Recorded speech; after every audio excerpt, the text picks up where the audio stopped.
श्रीराम. सर्व श्रोत्यांना प्रेमपूर्वक नमस्कार. श्रोते हो, आपण स्वामी विद्यानंद यांच्या भावार्थ रामायण संक्षिप्त या ग्रंथाच्या आधारे निर्माण झालेला मला भावलेले भावार्थ रामायण अर्थात आत्मपरायण हा ग्रंथ आपण पाहत आहोत.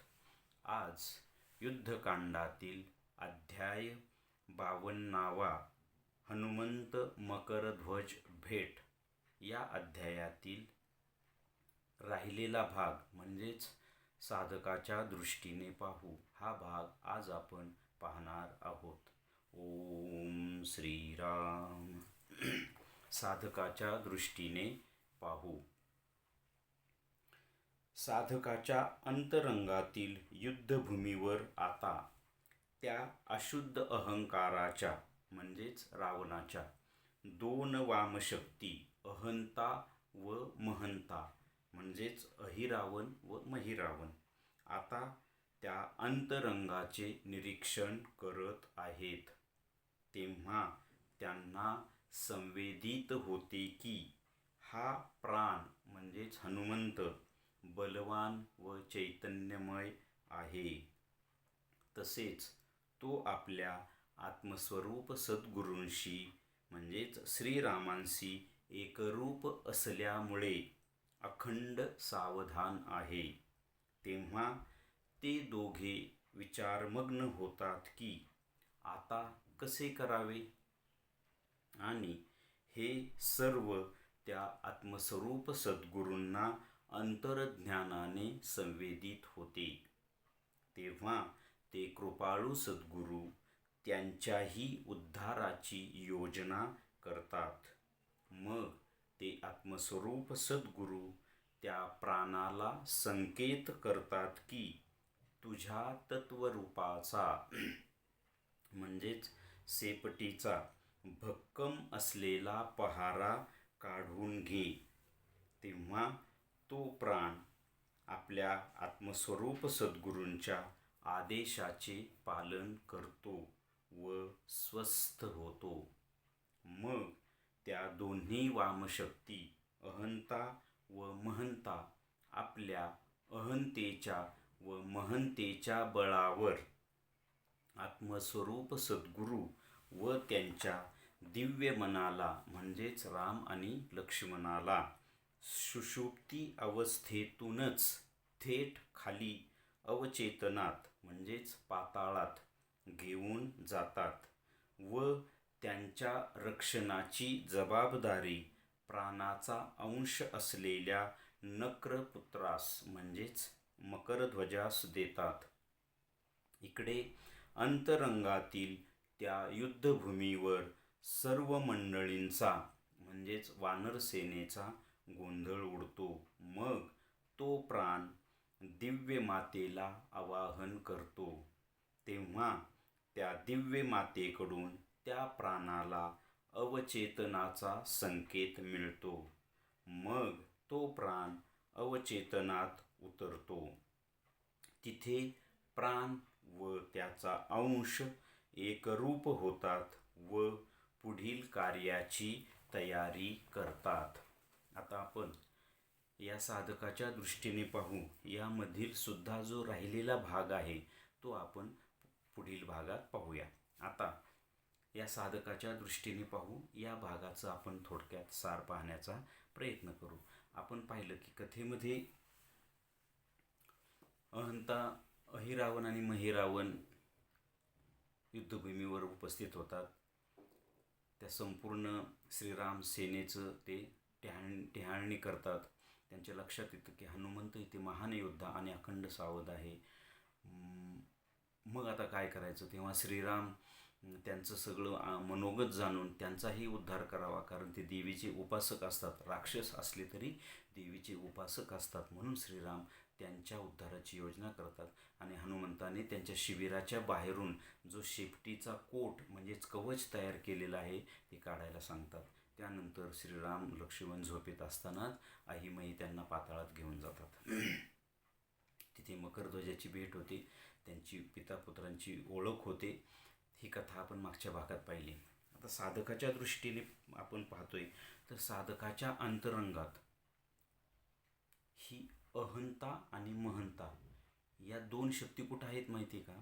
अवचेतनात. आता साधकाच्या अवचेतन म्हणजे काय? साधकाच्या आपल्या साधक म्हणजेच आपण आपल्या देहाचे 3 भाग असतात. एक भाग ब्रह्मरंध्रापासून म्हणजे टाळूपासून हा वरचा जो भाग आहे तो म्हणजे अतिचेतन, हा ईश्वरीय भाग आहे. ईश्वरीय म्हणजे निर्गुणातला भाग आहे, स्वर्गाच्याही पुढचा भाग आहे. आणि टाळूपासून किंवा ब्रह्मरंध्रापासून कमरेपर्यंतचा भाग हा चेतन भाग असतो. इथे चेतना जागृत असते आपली. आपण ती चेतनेकडे लक्ष देत नाही. आपण ती आपली चेतना भौतिक गोष्टीसाठी, प्रपंचासाठी, संसारासाठी, मायेसाठी, अहंकारासाठी, या वाईट गोष्टींसाठी वापरतो. परंतु हा भाग चेतनेचा असतो. आपण जर त्याकडे लक्ष दिलं, त्या चेतनेचा आणखी आपण विकास केला तर आपण अतिचेतनात म्हणजेच आत्म्याकडे, ईश्वराकडे, परब्रह्माकडे जाऊ शकतो. तिसरा भाग कमरेपासून खाली गुडघ्यापर्यंतचा जो भाग आहे त्याला अवचेतन असं म्हटलंय. आणि गुडघ्यापासून खाली तळ पायापर्यंतचा जो भाग आहे त्याला अचेतन असं म्हटलंय. अवचेतन म्हणजे पतन, पाताळ. म्हणजे इथे सगळी आपली कर्माची वासना, विकार, दुष्प्रवृत्ती, तमोगुण हा सगळा भाग हा अवचेतन भाग असतो आपल्या या देहामधला. आणि अचेतन म्हणजे तिथं चेतना असते परंतु ती पूर्ण झाकून गेलेली असते. अवचेतनात थोडीशी स्पष्टता असते. त्यातनं आपण चेतन भागात येऊ शकतो आणि चेतन भागातून येऊन आपण अतिचेतन भागात जाऊ शकतो साधनेने. तर ह्या दोन शक्ती ज्या आहेत अहंता आणि महंता, कथेच्या दृष्टीने अहिरावण आणि महिरावण हे पाताळात आहेत. साधकाच्या दृष्टीने अहंता आणि महंता या शक्ती अवचेतनात आहेत. म्हणजे कमरेच्या खाली जर आपण सप्तचक्रांच्या दृष्टीने जर विचार केला तर 2 चक्र ही आपल्या अवचेतनात असतात. कुठली? मूलाधार आणि स्वाधिष्ठान. म्हणजेच कमरेच्या खाली 2 भाग असतात. आणि इथेच सगळा विकार, वासना, अतृप्ती, तमोगुण, रजोगुण सुद्धा हे सगळ्या गोष्टी ह्या अवचेतनात असतात.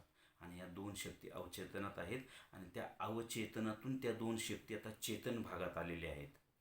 कथेच्या दृष्टीने अहि आणि महिरावण पाताळातून लंकेत आलेले आहेत युद्धासाठी. साधकाच्या दृष्टीने ह्या ज्या 2 शक्ती आहेत ह्या अवचेतनात लपून बसलेल्या असतात. आपण बरोबर कथेच्या संयोगाने ह्या सगळ्या गोष्टी घेऊ शकत नाही. साधकाच्या दृष्टीने कशा घ्यायच्या? तर या शक्ती अवचेतनात लपून बसलेल्या असतात परंतु त्यांना संधी मिळाली की त्या चेतन भागात प्रवेश करतात आणि आपल्या जीवावरच हल्ला करतात, मनावर हल्ला करतात, प्राणावर हल्ला करतात. कसा? माझा जीव किंवा माझं मन किंवा माझा प्राण किंवा माझं हृदय, माझा विवेक, माझी बुद्धी ही जेव्हा वाईट गोष्टी म्हणजे विकारात, वासनांच्यात, वाईट गोष्टी, दुष्प्रवृत्तीत अडकते, त्याच्यावर काम करते, त्याच्यानुसार काम करते, तेव्हा समजायचं की या शक्ती अवचेतनातून वर आल्या, चेतन भागात आल्या आणि माझ्या या सगळ्या गोष्टीवर त्यांनी कब्जा मिळवला. आज आपण जीवन असंच जगतोय. आपण वासनेत जीवन जगतोय, विकारात जीवन जगतोय, अहंकारात जीवन जगतोय, स्वार्थात जीवन जगतोय, अंधकारात जीवन जगतोय, तमोगुणात जीवन जगतो. तर त्या शक्ती ह्या अवचेतनातून वर आलेल्या असतात आणि त्यांचं कार्य काय असतं माहिती का? अवचेतनातून वर येऊन आपल्या चेतन भागाला सुद्धा अवचेतन बनवणे म्हणजे नरकच बनवणे. अवचेतन म्हणजे थोडक्यात नरक. आणि ह्या शक्ती अवचेतनात लपून बसलेल्या असतात. अवचेतनातून त्या वर येतात आणि चेतन भागाला सुद्धा नरक बनवतात. आता आपण म्हणू की मग आमच्या देहाचं नरक बनतो का? तो बाह्यांगाने दिसत नाही पण अंतरंगातून. कसा? माझी वृत्ती विकारात, वासनेत, वाईट गोष्टी करण्यात, म्हणजे दुसऱ्याचं वाईट चिंतने, दुसऱ्याविषयी वाईट वागणे, म्हणजे अगदी खून, मर्डर या स्तरापर्यंत आज आपण पाहतोय ना. समाजात ते चालले. आपल्याकडनं सुद्धा आपण जरी अध्यात्म करत असलो तरी आपण सतत अध्यात्मात असतो का?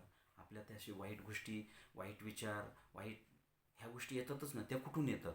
त्या अवचेतनात असतात आणि ती संधी मिळाली की त्या चेतन भागात येतात. म्हणजेच माझ्या मनावर ताबा मिळवतात, माझ्या प्राणावर ताबा मिळवतात, माझ्या बुद्धीवर ताबा मिळवतात, माझ्या विवेकावर ताबा मिळवतात आणि माझ्याकडून वाईट गोष्टी घडून घेतात. म्हणजेच माझ्या चेतन भागाचा सुद्धा अवचेतनात म्हणजेच नरकात परिवर्तन करण्याचा त्यांचा प्रयत्न असतो. आणि आपण जर खऱ्या अर्थाने ईश्वराची भक्ती, सद्गुरूंनी दिलेली साधना, नामस्मरण, जप, ध्यान ह्या गोष्टी करत राहिलो की त्या शक्ती चेतन भागातून पळून जाऊन अवचेतनात जाऊन लपून बसतात. त्या नाहीशा होत नाहीत, त्या अवचेतनात जाऊन लपून बसतात. आणि योग्य संधी म्हणजे आपण आपल्या संसाराच्या एखाद्या गोष्टीत अडकलो, साधनेतून बाजूला होऊन की त्याबरोबर त्यावेळेला वर येतात आणि आपल्यावर हल्ला करतात. आपल्याला ते कळतसुद्धा नाही. आपण कशात तरी अडकतो, मग स्वार्थात कशात कशात कशात तरी अडकतोच. तर या शक्ती आता या वर आल्यात आणि साधकाच्या. परंतु जर साधकाचा प्राण, साधकाचं मन या सोहम साधनेने जर शुद्ध, चैतन्यमय, बलवान झालेलं असेल आणि साधकाचा प्राण जर सजग असेल, अखंड जागृत असेल, म्हणजे कसा? म्हणजे साधकाचा प्राण किंवा माझा श्वास म्हणजेच प्राण, हा जर माझं जर थोडक्यात सांगायचं, माझ्या श्वासावर जर अनुसंधान असेल तर त्या शक्तींना माझ्यावर हल्ला करता येत नाही. माझं प्राण, माझं मन जर ईश्वराच्या नामस्मरणात अखंड असेल, संधानात अखंड असेल तर त्यांना हल्ला करता येत नाही. इथे कथेमध्ये हनुमंत हे सजग आहेत, अखंड सावधान आहेत आणि महायोद्धा आहेत. साधकाच्या दृष्टीने साधकाचा प्राण हा अखंड सावध, म्हणजेच तो अखंड त्या सोहमच्या अनुसंधानात, ईश्वराच्या अनुसंधानात, सद्गुरूंच्या अनुसंधानात, आपल्या इष्टदेवतेच्या अनुसंधानात आहे. त्याला इथे अखंड सावध असं म्हटले. आणि असा प्राणावर हल्ला करता येत नाही. प्राणावर हल्ला करता येत नाही, मनावर हल्ला करता येत नाही. कारण खरा हल्ला हा आधी प्राणावर होतो. कारण ह्या विकार आणि वासना ह्या हृदयावर म्हणजेच प्राणावर हल्ला झाल्यानंतर माझ्या मनात भाव निर्माण होतो, वाईट भावना, वाईट वासना निर्माण होते आणि मग त्याच्याशी मन जोडलं जातं आणि माझ्याकडून ते कृत्य घडतं वाईट. कुठलंही काम, क्रोध, लोभ, मोह, मद, मत्सर यापैकी कुठलंही कृत्य घडतं. पण आधी प्राणावर हल्ला होतो, म्हणजेच माझ्या हृदयावर हल्ला होतो, म्हणजेच माझ्या भावनेवर, माझ्या भावावर हल्ला होतो आणि माझी भावना, माझा भाव विकृत होतो, वाईट होतो, त्याच्याशी मन जोडलं जातं आणि माझ्याकडनं कृत्य होते. मात्र इथं जर साधकाचा प्राण हा चैतन्यमय, बलवान, शुद्ध झालेला असेल, आत्म्याशी एकरूप झालेला असेल, सद्गुरूशी एकरूप झालेला असेल तर त्याच्यावर या वामशक्तींना, या चेतनातून आलेल्या म्हणजेच या काम, क्रोध, लोभ, मोह, मद, मत्सर या विकारांना, या षड्रिपूंना त्या प्राणावर हल्ला करता येत नाही. प्राणावर हल्ला झाला नाही की माझा भाव शुद्धच राहतो, माझा भाव ईश्वराशी जोडलेला राहतो, माझी भावना ईश्वराशी जोडलेली राहते आणि मन माझ्याशी, प्राणाशी जोडलेलं असतं. मग यांचं त्यावर काही चालत नाही. आणि ही अवस्था म्हणजे संत अवस्था, संतांची अवस्था, सिद्धाची अवस्था. तर ही आपल्याला साध्य करून घ्यायची. इथे कथेमध्ये साधकाच्या दृष्टीने आपण पाहतोय, त्यामध्ये त्या वामशक्तींच्या लक्षात येतं की इथे प्राणावर आपल्याला हल्ला करता येणार नाही. ह्या साधकाचा प्राण अखंड सावध आणि सजग आहे.